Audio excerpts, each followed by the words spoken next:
All right, guys, we're back in the jungle and we have an Auburn legend on, two-time All SEC player, 10-year NBA vet, and now back at Auburn, Coach Bruce Pearl's staff. He's zooming in all the way from South Dakota. Welcome, Marquis Daniels, to the podcast. Thanks for having me on War Eagle. Yeah, no problem. It's always great to have you guys on. I was trying to think of what kind of questions we wanted to ask, where we wanted to start. And why don't we just start at the beginning? You're from Florida originally. How did Cliff Ellis end up getting you to Auburn? Actually, Coach Eugene Harris and Charleston Young, I was at Mount Zion Christian Academy in Durham, North Carolina. And they came up there and they saw me. And like I tell everybody, the first time I came to Auburn, I had no idea what state I was in. It was like, you're in Alabama. I was like, oh, okay, all right. But it was good. I got here and, it was like family as soon as I got here. Auburn was hot back then, coming off of an SEC championship. You guys Yeah. came in, made the NCAA tournament a couple times, including a Sweet 16 with a 1 point loss to Syracuse with Carmelo Anthony. Man, eventual national champions. You ran into a buzzsaw there. Yeah. Things were just hot. Did you think it would take? Your 2003 team was the last team that made the NCAA tournament before Bruce Pearl got here. And then you come in as a coach on Bruce Pearl's staff, and we start making NCAA tournaments all the time now. Do you think it would take that long, that big gap of time for you to come back? Man, I was like a reigning joke in the locker room for the longest. It's like, man, do y'all even have a team? I'm like, we're gonna come back. We're gonna get back right. But man, it's just, coach done a great job of getting great guys and good players in, and the staff is doing a great job of helping these guys get to where they need to be as far as, going to the next level and just helping them be great young men on and off the court. Yeah, how does it feel to be back? You've kind of ushered this in. I know Bruce Pearl was here a little bit before you started on the staff, but how does it feel to bring back Auburn to where you think it probably should be? It's a great feeling, just to be back in here and just seeing uh-oh. Oh, just seeing where we are right now compared to where we were when I was playing, it was like, man, I'd be trying to keep up with the guys, but we was going through a dark time, but it's great that we are where we are right now. And I mean, even before I got here, it was fun to watch and just seeing how guys were playing hard and playing the right way. I mean, it took you all the way through your entire 10-year NBA career before we turned this thing back around again. And now you look at the league. I mean, I'm a little younger, a lot of the fan base is a little younger, has gotten in during the Bruce Pearl days. And we talk about on the podcast all the time how great it is to be able to watch the NBA now and watch your favorite players. You're watching for Isaac Okoro and Chuma Okiki, Yeah, Jabari Walker. Everybody's out there playing. It's so fun to just flip on. And half the time you turn it on, there's an NBA guy from Auburn. You were that like yeah. last in bit there that Cliff, it's just so much fun watching these NBA guys, and now you get to mentor some of them. Yeah, it's great, man. Just from even since my first year I got here, I think Chuma was the first guy in 16 years. Like since I had left here, and I was like, man, that is crazy. But I mean, like I said, we're in a great place right now. Coach is doing a great job of getting guys into, fulfill their dreams of making it to the next level. And it's just great to be a part of it, just to mentor these guys and help them, fulfill their dreams and get where they want to be. Can you walk us through some of that NCAA tournament? You were a great player at Auburn. You scored a lot. You played well. You started two All SEC teams, but you kind of took that next step in the NCAA tournament. We went to the Sweet 16. How'd you take that next step? What was it like? Were you just in the zone? Did you feel like that 1 point loss? Do you still think about it? I think the NCAA tournament's a little different than conference play because in conference they get to actually study you and and watch a lot of film and they get, weeks, but in the tournament it's like you get a couple days and you got to get to the next game. And so I don't think teams had as much time to prepare for us. I mean, I had a good season that year, but even in the tournament, it was just like they didn't have that much preparation for our team. I think we had a great team. We had big guards, we had good post play. So we just started clicking at the right time, and the tournament was just good for us. Like you say, we just ran into that buzzsaw when we ran into Syracuse. you know, Auburn's fan base in basketball, at least, I feel like it skews pretty young. I know there's a lot of people that have been paying attention a long time, but honestly, the other sport in the school has taken so much of the oxygen a lot of the time, especially during the dark years. And now we're in the Bruce Pearl era. So many people have locked in now. Their mind almost starts history wise, Auburn basketball, and Bruce Pearl gets here. But what do you think people should know about the Cliff Ellis era, the era you were playing in that people forget?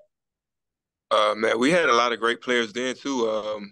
We we were right there every year. We were in the top of the league. We were playing great ball. we had Chris Porter was Player of the Year, I think, and Yep. we had Doc Robinson, Brian Smith, Mamadou Ndiaye. He made it to the NBA as well. We Yeah. had a lot of great players that were here around that time, and we weren't a team that was just getting overlooked. So we were right there. It's just that era. It was just so long of a gap that a lot of people tend to forget, and a lot of people like some of the players right now, they were born the year I was leaving Auburn. So I'm Oh like, no. hey, so like they don't know. So we got to try to find a way to keep bringing that history back and letting those guys know that it was basketball before Yeah. Coach Pearl got here. But I mean, we had a great era. Coach Ellison, was the Cliff Dwellers back then. Oh, I have a You know, shirt. I have a Cliff Dweller shirt I should have brought yeah, out. We're trying to make yeah, contact with Coach Cliff Ellis. We would love to interview him. It's the 25th anniversary of the 1999 2000 or 1998 99 number one seed SEC champions. We'd love to yeah. get in touch with him if you know his contact Yeah, info. I, But I have his information. I'll give it to you a little later. But yeah, all right, I mean, you heard it first on great. the pod, folks. Yeah, it was great, man. I mean, Coach Ellis, he was a good coach. He had good staff, good people around. Coach Charlton Young, who's at Missouri right now, he was the guy that was on that staff coaching us as well. And we had a really good team. I mean, they were really good. Jameson Brewer, he was here at the time. I mean, we had some good guys. It was just a good era. I mean, like I say, I remember my freshman year, Kentucky comes in, we beat them. We lose in the SEC championship to Arkansas. Like we had a really good team, and I mean, it was just Joe Johnson got hot that game, but we had a really good team. Like that Cliff Joe, Ellis era was really. Joe Johnson of the Atlanta Hawks. Yep. Yeah, he was a great player, and you had to At play probably him in the Arkansas, NBA yeah, after you dealt with that after playing in college. exactly, yeah. So it Yeah. was SEC was brutal back then. You had a lot of great teams. It's really good now, but it was tough back then. You had a lot of great teams back then. Is this the best the SEC has ever been at basketball, you think? Um, I think basketball in general is just got the guys are so skilled right now. Like they're very skilled. Back then we were probably I wouldn't necessarily say we were tougher, but we played a tougher brand of basketball. And right now it's more of a finesse type, create your own shot. The skill level is really high right now. And I don't take nothing away from those guys. They're very talented. We're probably a little tougher, but they're very talented as far as creating their shot and just the things they can do with that basketball is like it's next level. And the guys are 6'8", 6'9", doing stuff that the point guards were doing. So it's Or like or the how game about is or how about 7'6" like yeah, right, Wimby? They right. didn't make them like So that back then. It felt like back then almost if you were 6'6", 6'7", you were basically on the block. Coaches put you in the post. So it was the game is changing. I think it's in a good space. You got to keep evolving with it as coaches as well. You just got to keep evolving and putting guys in position to make themselves better. now we're big fans of Beard Eves Memorial Coliseum here, and we are trying to start a trend, a fan vote, something kind of viral here to get a throwback game in Beard Eves. I think you saw that. Yeah, what is a memory from Beard Eves that you remember, and do you think we can pull this off? Oh man, I had a lot of great memories in Beardies, and I think I always say this. I say that when we play like maybe Alabama or anybody, we should have that game over there. Just, I Yeah, mean, the let's get lighting. it. Yeah. I think the lighting may be a little bad in there, but I think that place would be. It would be crazy. Cause I Like, mean, we got the 25th anniversary of the SEC champion team. Something like that doesn't right? have to be this year. I know there might be some work that needs to be involved, but having a Yeah. 90s night or they've had some 90s and 80s nights that people go nuts for. They wear the bucket hats and all that. Imagine the hype behind, hey, we're Oh, playing it one would in be crazy. Beardies. And It would be we use crazy. the old jumbotron and we play nothing but old music. It would be crazy. I would love it. I'm all for it. I'm all Yeah. for it. You think the boys I'm will all come for back? it. You think you get the guys from your team back to hang out?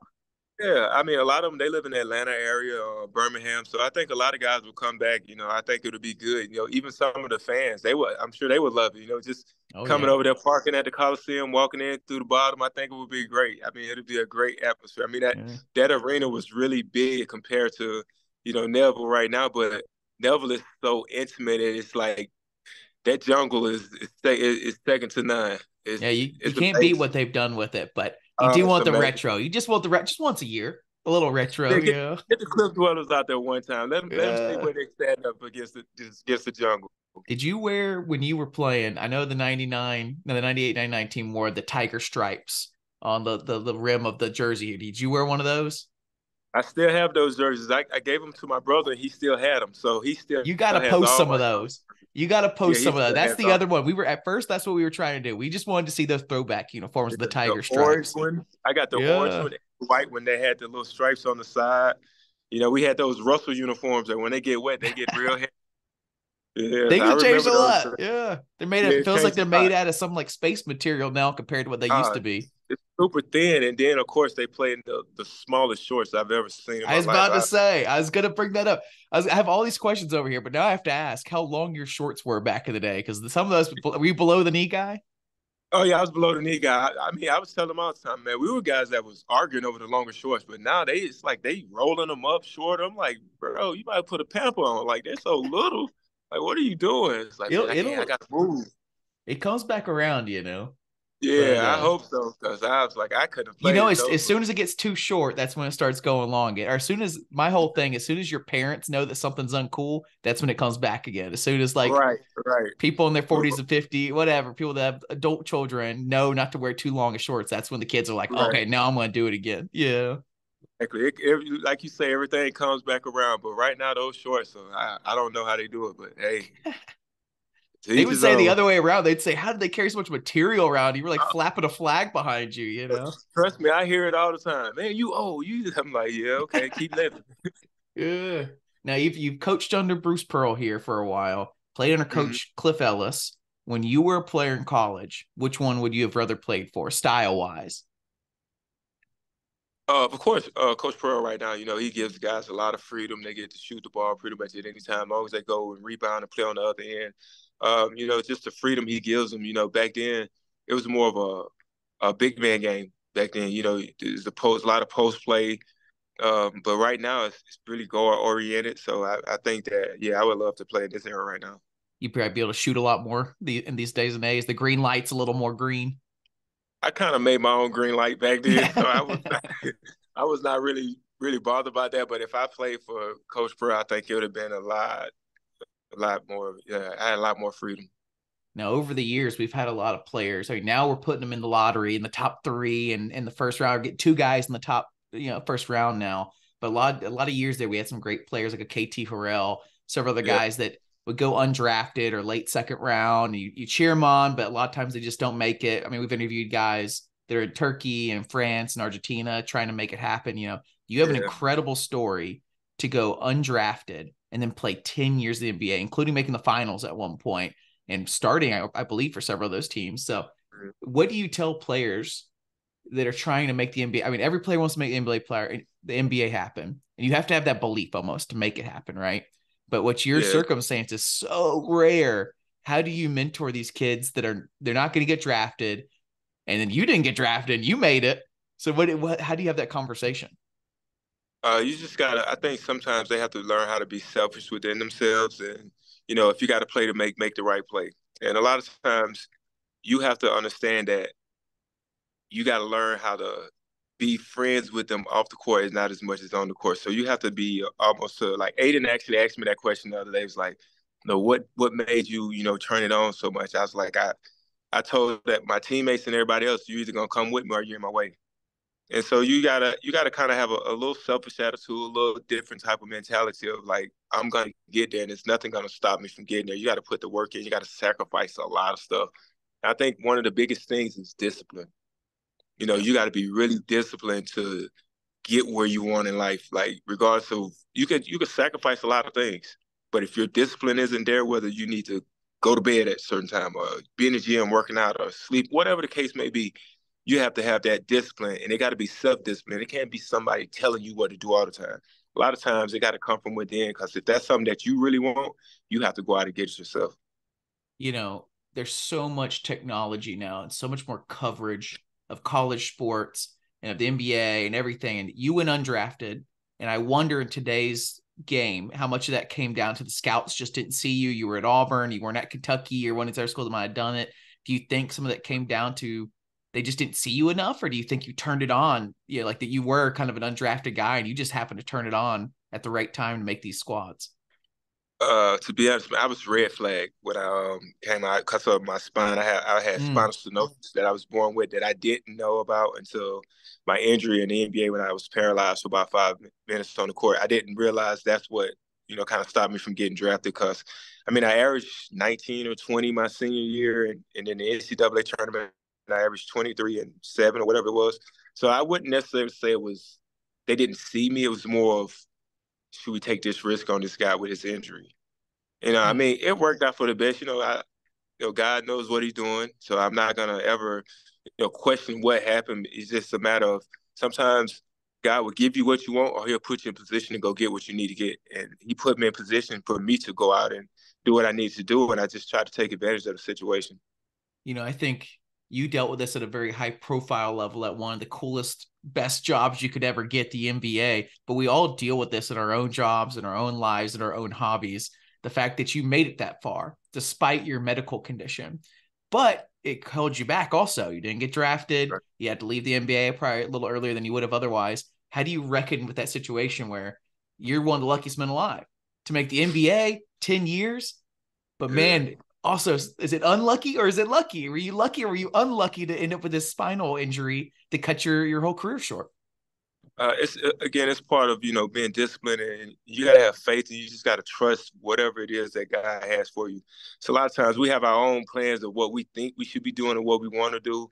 And a lot of times we pray for stuff that we don't know that God may be given to you in a different way or a different form. So you gotta be ready to move your feet when you pray for certain things and He gives it to you. It may not be in the form of what you want or how you want it to be, but when it comes your way, you got to be able to move and make sure that you're willing and ready to make that change for whatever it is. Like, I could have easily given up, like, man, I ain't get drafted, or man, these injuries coming from my spine. But I had a goal in my mind that I wanted to be there and I wanted to make it, and I was just gonna go out and give it my all every chance I got, because you never know, it can be taken away from just as quick as it was given to you. So in the mesh there, take advantage of what you got. No I love it. question. Take Love it. full advantage, whatever it is. Now, it's you spent 10 years in NBA. You were gone from Auburn for about 15 years, right? So what were the biggest changes twofold? One, in the city of Auburn. We know the city of Auburn's grown so much. So you came back after 15 years to see a huge difference. And then two, on the court with the recruiting, with all the different stuff. What's the two biggest like surprises when you came back? Man, they got a lot more places to eat, and a lot more places to go as far as just getting around the city, a lot more living places. And like you said, social media. Social media is huge, and I think they're doing a great job of taking full advantage of getting the players in that we need to keep this program rolling and being where it needs to be. I think our media guys are doing great, and coaches doing a good job of getting guys that we need in here as far as good families, good kids that come from good families. So it helps a lot to keep the program where it needs to be. He's made it really easy. You guys who have all the recruiting, all the guys that are looking to it, development too.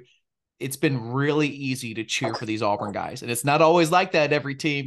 We got our podcast over here with our friends that we talk about all this, and it's made it so easy. There's never a guy on this team for the last couple of years that we've had to just cringe at, like, well, he's good, or but like, oh, off the court or whatever. It's been such a breeze. And I rather lose a game or two and have a kid that I can feel happy about cheering on. Yeah. So shout out to that. Was Sky Bar a thing when you were a student? What was the big bar when you were a student? Actually, that bar's been there since Moses, but it was called Fourth Quarter back then. Okay. It's in the same place, but it was called Fourth Quarter back then. I remember we used What to. was the It club? was You beat Kentucky. Where do you go after for the big party? for me. I didn't really go out. Okay. I All kind of, right. All right. yeah. Cause I was part of me being disciplined and understanding what I wanted to get. Yeah. Where I wanted to go in life. So I didn't really. I mean, I went out here and there, but as far as like just that wasn't for me. Now, I asked about the gap there between your MBA and everything, coming back to Auburn, how big of a difference that is. But even since you've been here, 2018, I believe was your first season here, that first SEC championship with Bruce. Since then, even we've had huge changes in the sports, even in Auburn. We've had an SEC championship. We've had a Final Four, an SEC tournament win, number one ranking, NIL, one-time transfer, COVID, so many changes. What like sticks out to you the most that if you could go back to your like graduate assistant days and just be like, yeah, this is happening now. Like this bizarre thing you would have never thought. Just the consistency, just being consistent with what we were doing, and I think if you keep building and keep laying the foundation, becomes firm, and we become a program of knowing what we want to do and accomplishing what we want to do, and just getting great kids in, man. That's the coaches could do whatever they need to do to put you in position, but you got to have great kids to go out there and do what needs to be done. I think the Yeah. consistency of just staying, keeping everybody in line and bringing in great kids. Now, I think we've talked about it already just from hearing your stories and hearing what you talk about, how much discipline, all the things you're already talking about, but you're the director of player development under Bruce. What does that look like during the season? You're in South Dakota right now, so you're traveling with the team. Like, what is your kind of objective? What does it look like? I call myself the fire extinguisher. I try to put the fires out before it gets to coach. A lot of guys, they may be upset with whatever it may be, playing, whatever it may be. So I try to, calm them down, keep them together, and understand that, at the end of the day, keep the main thing the main thing. Focus on basketball and not worry about the things that's on the outside that doesn't even matter. It's almost like a half coach, half mentor situation. Yes, a lot of Nice. mentoring. Love it. Love it. And you're good to do it. You've been there. You've been where they want to go. So Yeah. what can you tell us about the newcomers on this team? Everybody's very excited to see Aiden. They're excited to see Denver Jones. We're even hearing great rumors and things about Chaney Johnson, CBM. Like, what can you tell us about these guys? Great kids. They can all score the ball. They're sponges. They all are willing to learn. Gym rats. You almost have to make them go home. But they're going to be fun to watch. They're going to come in. They're going to play hard, play the right way. Great locker room guys. They're going to cheer on the other guys when they're on the court. It's just going to be fun to watch and just great to be a part of this program.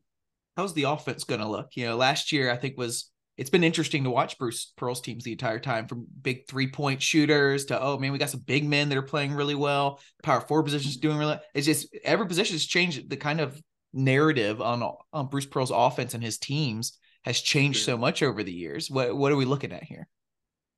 Pretty much, guys that really shoot the ball. They're gonna really shoot the ball really well. I think we're gonna be pretty good, pretty scrappy defensively.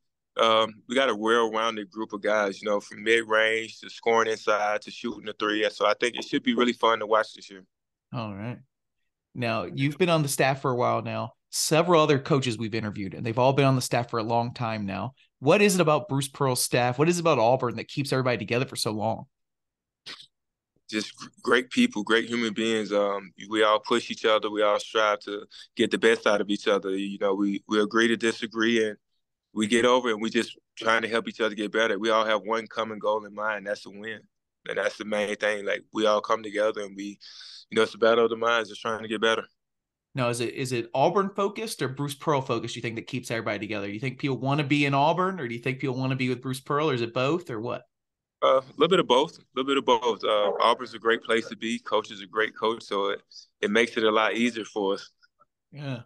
All right. Well, thanks for coming on, Marquis. It's been pleasure having you on. We love having all the assistants on. Is there anything else you want to plug or anything else you want to tell the people before we sign off?